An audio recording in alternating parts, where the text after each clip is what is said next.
Hello friends, I welcome to all of you to Sleepy Classes. आज हमारा day है Tuesday, सो हमारा topic रहेगा पॉलिटी एंड गवर्नेंस। उसके अंदर हम क्या पढ़ने वाले आज? Salient features of the Indian constitution, preamble, union and it's territory and citizenship. तो इसके बेसिस पे हमने कुछ 5 क्वेश्चंस आज हम सॉल्व करेंगे। तो पहले हम कुछ क्वेश्चंस देखते हैं। सोर्सेस एनसीईआरटी एंड लक्ष्मीकांत, उससे बाहर के क्वेश्चंस नहीं है अभी। ओके, पहला क्वेश्चन ये प्रीवियस ईयर क्वेश्चन है। ये सिंपली प्रियम्बल के बारे में है। प्रियम्बल बहुत इंपॉर्टेंट टॉपिक है। आप देखो यूपीएससी के प्रीलिम्स एंड मेंस दोनों में हर साल प्रियम्बल पे क्वेश्चन आता ही आता है। या तो वो कीवर्ड्स की डेफिनेशन पूछ लेगा या प्रियम्बल का सिग्निफिकेंस पूछ लेगा, कुछ ना कुछ करके क्वेश्चन पूछता ही पूछता है। और ये पीवाईक्यू है, सॉल्व करना। सेकेंड क्वेश्चन, कॉन्स्टिट्यूशनल गवर्नमेंट ये है क्या? बिकॉज हमारा क्या कॉन्स्टिट्यूशन ऑफ इंडिया है, वो हमारी गवर्नमेंट को मतलब क्या कहते हैं रेगुलेट करता है। तो उसी के बेसिस पे क्वेश्चन है, ये पीवाईक्यू है। और आप देखोगे इसी में से ही यूपीएससी ने 2 या 3 बार क्वेश्चन फ्रेम कर रखा है। तो बेसिकली ये बता रहा है कि क्या रिस्ट्रिक्शन स्टेट पे, इंडिविजुअल लिबर्टी, उसके बेसिस पे है। अगर थोड़ा लॉजिक यूज करोगे क्वेश्चन हो जाएगा। थर्ड क्वेश्चन, आप देखोगे क्वेश्चंस के ट्रेंड क्या आ रहे हैं। यूपीएससी की अब क्या कर रही है, हमारे कॉन्स्टिट्यूशन ऑफ इंडिया को constitution of other democratic countries से कंपेयर कर रही है। तो उस पे क्वेश्चन आ रहे हैं। जैसे आप देखोगे last year United states of India के राइट टू इक्वालिटी फीचर पे कंपेयर करवाया था मेंस में। उससे पहले जुडिशरी को कंपेयर करवाया था ब्रिटिश के जुडिशियल सिस्टम से। और ऐसी प्रीलिम्स में भी आ चुके हैं क्वेश्चन। तो उसी के बेसिस पे ये क्वेश्चन फ्रेम हुआ है। तो हमें वो सोर्सेस पता होना चाहिए और हमें पता होना चाहिए हमने सोर्स वो कितने एक्सटेंट तक बोरो की है, right. Okay, fourth question, because states form होती रहती है, स्टेट रिलेटेड इश्यूज इतना चल रहा है, रीजनलिज्म इशू चल रहा है। अभी भी न्यूज में था governing council related, Telangana government वाला था कि तेलंगाना गवर्नमेंट कुछ डिमांड कर रही है। तो वो तेलंगाना गवर्नमेंट अभी रिसेंटली फॉर्म हुई है। तो उसी को ही सोच के एक क्वेश्चन फ्रेम किया है कि गवर्नमेंट अगर स्टेट फॉर्म करती है तो किसके पास अथॉरिटी है, कैसे कर सकती है, वो बिल कैसे इंट्रोड्यूस होगा पार्लियामेंट में, स्टेट लेजिस्लेचर में, प्रेसिडेंट का क्या रोल है, प्रेसिडेंट भी अभी आया है हमारा न्यू प्रेसिडेंट। तो उसके बेसिस उन सबको ध्यान में रख के मैंने क्वेश्चन फ्रेम किया। ऐसी last question, citizenship amendment act 2019, उसकी कंट्रोवर्सी चल रही होती है, असम वाला इशू चल रहा होता है। तो क्यों ना हम थोड़ा सा सीख ले बेसिक्स कि सिटीजनशिप कैसे हमें मिलती है, उसके बेसिस पे क्वेश्चन। ये बहुत अच्छी लाइन है एंड मैं बोल सकता हूँ मैक्सिमम ने ये लाइन बहुत स्किप की होगी लक्ष्मीकांत में, बिकॉज ये बहुत कोने सी जगह में एक लिखी हुई है लाइन। तो ये क्वेश्चन तो प्लीज आप ट्राई करिए। तो अब पॉज कर रहा हूं मैं वीडियो, आप सॉल्व करें प्लीज। ओके, जिनका सॉल्व हो गया प्लीज वीडियो पॉज करके रिज्यूम कर लेना। ओके, तो पहला क्वेश्चन क्या कह रहा है, which one of the following objectives is not embodied in the preamble to the constitution of India. तो वो क्या कह रहा है, liberty of thought, economic liberty, liberty of expression, liberty of leave. तो देखो आपको एक तो वर्ड टू वर्ड आपको प्रियम्बल रटा हुआ होना चाहिए। We the people of India having solemnly resolve to constitute India into sovereign socialist democratic republic. तो देखो ये एक बार यूपीएससी पूछ भी चुकी है मीन्स में कि डेमोक्रेटिक रिपब्लिक के आगे जो कीवर्ड्स लगे उनको एक्सप्लेन करो।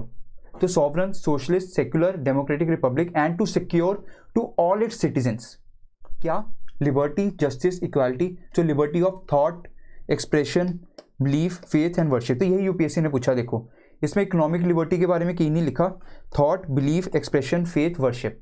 तो आंसर क्या है, बी।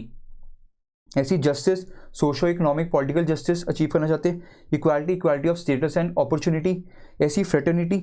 अब देखो फ्रेटर्निटी भी न्यूज़ में बहुत होता है, मैं इस पर भी क्वेश्चन बना सकता है। फ्रेटर्निटी एक्चुअली न्यूज़ में क्या है, अभी रिसेंटली हमारे प्राइम मिनिस्टर मोदी जी ने कहा कि we need to promote patriotic values among youth, ताकि एक हमारे में यूनिटी आए। और फ्रेटर्निटी की डेफिनेशन प्रियम्बल में खुद ही लिखी है, उसकी मीनिंग क्या है, डिग्निटी ऑफ द इंडिविजुअल, एक पर्सनैलिटी सीक्रेट रहनी चाहिए और साथ में unity and integrity of the nation maintain रहना चाहिए। तो पेट्रियाटिज्म क्या होएगा, love towards the other fellow beings, मैं आपके साथ बहुत प्यार से रह रहा हूँ, ऐसी नेशन की तरफ की रिस्पेक्ट करो, नेशन के नेचुरल हेरिटेज, ड्यूटीज परफॉर्म कर रहा हूँ, टैक्स पे कर रहा हूँ, ये सब। तो फ्रेटर्निटी देखो वो बेसिकली गवर्नमेंट क्या कर रही है, इनडायरेक्टली वो फ्रेटर्निटी ही प्रमोट कर रही है। ऐसी गवर्नमेंट का एक बहुत फेमस एक कैची फ्रेज है, सबका साथ, सबका विकास, सबका विश्वास। वो भी क्या फ्रेटर्निटी ही प्रमोट कर रहा है। तो ऐसे हमें एप्लीकेशन सीखनी है। यूपीएससी यही करेगा, या तो जीएस 2 में पूछेगा या एथिक्स में क्वेश्चन पूछेगा, तो आप फंस जाते हो। तो इसको अप्लाई करना सीखो, जो ये वैल्यूज सीख रहे हो अप्लाई करो डे टू डे एक्टिविटीज में, देखना आंसर आपका इतना अच्छा बन के आएगा, एग्जाम्पल्स भी आपके नेचुरली आएंगे। तो पहला क्वेश्चन आई होप समझ गए। तो ये प्रियम्बल की कॉन्टिन्यूटी कि हमने कौन सी डे को अडॉप्ट किया था, 26 डे ऑफ नवंबर 1949, राइट। और इसमें एक और चीज, मोस्ट इंपॉर्टेंट चीज क्या है, we the people of India, that means we individuals are the masters of democracy, वही यूज होगा देखना अगले क्वेश्चन के कॉन्सेप्ट में। ओके, कॉन्स्टिट्यूशनल गवर्नमेंट, देखो इस पे यूपीएससी एक बार फ्रेम कर चुकी है। कॉन्स्टिट्यूशनल गवर्नमेंट क्या है, it provides for limited government.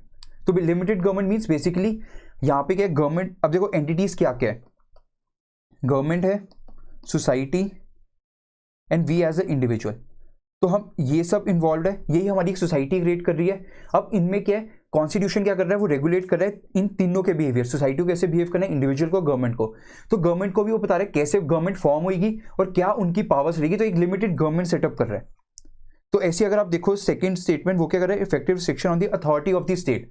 तो सेकंड वो गवर्नमेंट से रिलेटेड बात कर रहा है। ऐसी कॉन्स्टिट्यूशन इंडिविजुअल को फ्रीडम तो देता है, राइट्स प्रोवाइड कर रहा है, पर रिस्ट्रिक्शंस भी लगाता है। जैसे आर्टिकल 19 आपने पढ़ा, article 19 right to freedom, but reasonable restrictions भी है वहां पे। तो वही रीजनेबल रिस्ट्रिक्शंस किया, उसने टर्म की यूज की इफेक्टिव रिस्ट्रिक्शन। तो पहले में क्या बात कर रहा है, restrictions on the individual liberty, मतलब इंडिविजुअल के बारे में। अब देखो, अब उसी से एनालाइज करो कि अब ये क्या कह रहा है, effective restriction on the authority of the state, मतलब स्टेट की अथॉरिटी, लिमिटेड गवर्नमेंट है पहली बात। तो क्यों है, ताकि interest of the individual and society दोनों की अपहोल्ड हो सके। तो यहाँ पे ओनली टर्म तो लिखा नहीं, यहाँ पे क्या लिखा है, इन the interest of the individual liberty. तो सेकंड स्टेटमेंट इज करेक्ट। ऐसी फर्स्ट स्टेटमेंट में आप देखो, it places effective restriction on the individual liberty in the interest of the state authority. अब आपको लगे कि ये भी एंटिटी है स्टेट, पर स्टेट के पास तो ऑलरेडी पावर है, तो स्टेट को नहीं फर्क पड़ेगा अगर इंडिविजुअल लिबर्टी पे हम रिस्ट्रिक्शंस लगाएंगे। तो वो इंडिविजुअल लिबर्टी पे हम रिस्ट्रिक्शंस क्यों लगाते हैं, ताकि हम सोसाइटी और फ्रेटर्निटी मेंटेन रहे। तो basically it is the interest of the whole society and moreover it is the people who are the masters of democracy. So everything has to be in the interest of the society only. तो इसलिए first option is wrong, because आपने देखा fundamental rights में restrictions क्या है, ताकि एक दूसरे इंडिविजुअल की मैं राइट हर्ट ना करूं। अगर मैं कुछ भी बोल रहा हूँ freedom of speech and expression, तो उसमें क्या मैं आप ऐसा कुछ ना बोलूं कि आपकी डिग्निटी हर्ट हो जाए, right. So this is the first option is wrong, second is correct. और आप देखोगे सेकंड की एप्लीकेशन आज के टाइम में जितने सारे सुप्रीम कोर्ट जजमेंट्स है, वो क्या करे, अथॉरिटी ऑफ द स्टेट पे रिस्ट्रिक्शंस लगा रही है ताकि अपहोल्ड कर सके individual liberty. Most famous case अभी था पुट्टू स्वामी केस, उसमें क्या राइट टू प्रिवेसी, प्रिवेसी क्या individual liberty, right to food, right to marriage, right to what you want to eat, right to freedom of speech and expression, right to movement, ये सब क्या है, this are individual liberty. और authority of the state पे restrictions लगा रही है। तो ऐसे हमारी राइट्स एक्सपैंड भी हो रही है। ओके, तो कितना अच्छा क्वेश्चन था यूपीएससी का ये। जस्ट थोड़े से बेसिक्स को टेस्ट कर रहा था और कुछ नहीं था डिफिकल्टी इस क्वेश्चन में। तो आप ये रीड कर सकते हो। एक बार यूपीएससी ने फ्रेम किया था PYQ, constitutional government is responsible government, limited government, ऐसे। तो आंसर क्या था, लिमिटेड गवर्नमेंट। ऐसी एक और टर्म आता है कॉन्स्टिट्यूशनल गवर्नमेंट से रिलेटेड, कॉन्स्टिट्यूशनलिज्म, हमें प्रमोट करने की लोग कॉन्स्टिट्यूशन को रिस्पेक्ट करें, बिकॉज वो क्या हमारा fundamental law of the government है। तो उसके लिए क्या जरूरत है, एक तो limited government, rule of law होना चाहिए और जुडिशियल रिव्यू। जो जुडिशियल रिव्यू की इंपॉर्टेंस क्या है, वो इंश्योर करता है कि गवर्नमेंट अपनी पावर एक्सेस में एक्सरसाइज ना करे और रूल ऑफ लॉ मेंटेन रहे। तो जुडिशियल रिव्यू आर्टिकल 32 एंड 226 के थ्रू, कॉन्स्टिट्यूशन रेमिडीज के थ्रू सुप्रीम कोर्ट अपहोल्ड करता है। आर्टिकल 13 में भी इनडायरेक्टली प्रोवाइडेड है जुडिशियल रिव्यू के बारे में। तो ये थोड़ा बेसिक्स है, आपको एडिशनल इन्फॉर्मेशन है, पढ़ लेना। ओके, थर्ड क्वेश्चन, हमने क्या क्या फीचर बोरो किए यूनाइटेड स्टेट्स ऑफ इंडिया से। ओके, तो हमने क्या क्या बोरो किया, फंडामेंटल राइट्स, बिकॉज जो यूएस बिल ऑफ राइट्स था उसी से हमने आइडिया उठाया फंडामेंटल राइट्स और हमने डाल दिया।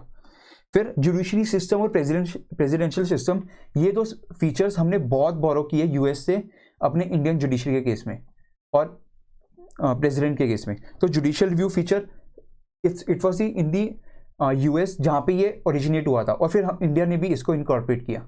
ऐसी impeachment of the process president वो भी हमने वहाँ से बोरो किया था। बट जो आइडियल ऑफ जस्टिस है, आप थोड़ा सा लॉजिक भी लगा सकते हो। अगर आपने वर्ल्ड हिस्ट्री रिवाइज की हो तो वहाँ पे भी जस्टिस आ गया, इकोनॉमिक सोशल पॉलिटिकल जस्टिस। ये क्या था, रशियन रेवोल्यूशन का था। तो ये हमने कहाँ से बोरो किया, रशिया से। और रशिया न्यूज़ में है तो ऑब्वियसली यूपीएससी कर सकते हैं कि रशिया से हमने क्या क्या बोरो किया है। तो उसी से मैंने क्वेश्चन फ्रेम कर दिया। तो ये क्वेश्चन इजी था, पर हाँ लाइक फैक्ट्स याद नहीं रहते, तो इसके लिए कि आपको रिवाइज करते रहो, तभी आपको ये फैक्ट्स याद होना स्टार्ट हो जाएंगे।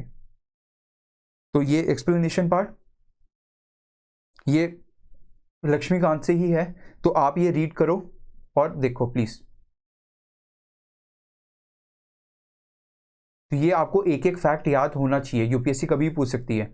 जैसे पूछ सकती है हमने प्रोसीजर एस्टैब्लिश बाय लॉ यहाँ से बोरो किया, पर अब क्या सुप्रीम कोर्ट ने मनिका गांधी केस में क्या कर दिया, उसको एक्सपैंड कर दिया ड्यू प्रोसेस ऑफ लॉ। तो हमारा प्रोसीजर एस्टैब्लिश बाय लॉ भी है, ड्यू प्रोसेस ऑफ लॉ भी मीनिंग करता है। तो ऐसे तो आपको बस इसको एनालाइज करना सीखना है फिर आगे। Okay, next question, state formation. तो स्टेट फॉर्मेशन के लिए देखो article 3 of the constitution of India वो ऑथराइज करता है, कौन करता है, पार्लियामेंट कर सकता है। बिकॉज हमारी फेडरेशन क्या है, होल्डिंग टुगेदर फेडरेशन, हमारी कमिंग टुगेदर नहीं है, होल्डिंग टुगेदर। मतलब हमारे पास सेंटर था, उससे हमने स्प्लिट करके स्टेट्स क्रिएट की। दूसरी काइंड ऑफ फेडरेशन क्या है, जो यूएस के केस में कि दूसरी states I coming together of federation, वहां पे हमें वो मिलता है। तो यहाँ पे हमने पावर किसको दिया, पार्लियामेंट को दिया, सेंट्रल लेजिस्लेचर को, जो स्टेट फॉर्म करेगा। तो आर्टिकल 3 प्रोवाइड करता है कि पार्लियामेंट फॉर्म कर सकता है, पर जो बिल इंट्रोड्यूस हो रहा है वो किसकी रिकमेंडेशन पे होता है, प्रेसिडेंट की रिकमेंडेशन पे। तो पहला ऑप्शन क्या है, रॉन्ग। फिर पर एक प्रोविजन आर्टिकल 3 बोलता है कि जब भी आपको स्टेट कुछ फॉर्म करना है, स्टेट का एरिया इंक्रीज करना है, डिक्रीज करना है, या नाम चेंज करना है, कुछ भी करना है स्टेट से रिलेटेड, एक बार आप वो बिल स्टेट को भेज दो, स्टेट का जो भी ओपिनियन होएगा, कंसेंट या ना, या वो रिफ्यूज कर दे, वो प्रेसिडेंट बाउंड नहीं होएगा, पर एक बार आपको भेजना पड़ेगा। तो consent of the state legislature concern is not required for such a bill. Consent required नहीं है, बस हम भेजते हैं उन्हें। तो डिफरेंस है consent required and sending a bill to state legislature, ये दो डिफरेंस स्टेटमेंट्स है। तो सेकंड इज करेक्ट। थर्ड क्या बोल रहा है, it should be pass by special majority. तो स्पेशल मेजॉरिटी, हम स्पेशल मेजॉरिटी बेसिकली आर्टिकल 368 के अंडर आता है of the constitution of India, पर उसके अंदर ये नहीं मेंशन, ये simple majority of the parliament से भी बिल पास कर सकते हैं। तो थर्ड स्टेटमेंट इज रॉन्ग। तो इसमें क्या था, स्पेशल सिंपल देखना। तो आंसर क्या है, 2।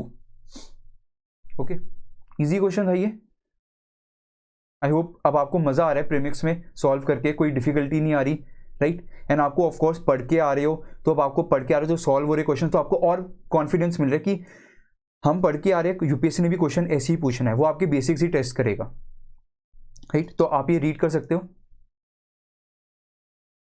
थर्ड, ओके, लास्ट क्वेश्चन, ये बहुत अच्छा क्वेश्चन मुझे लगा।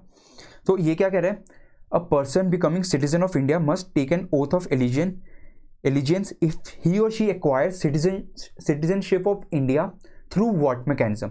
देखो 5 मैकेनिज्म्स होते हैं, by birth, by descent, naturalisation, registration and by acquisition of territory, कि कोई एक टेरिटरी एक्वायर कर ले इंडिया, वो मोड्स होते हैं। अब उनमें से 5 में से एक ही केस में ओथ ऑफ एलिजेंस लेनी होती है, बाकी किसी में नहीं लेनी होती।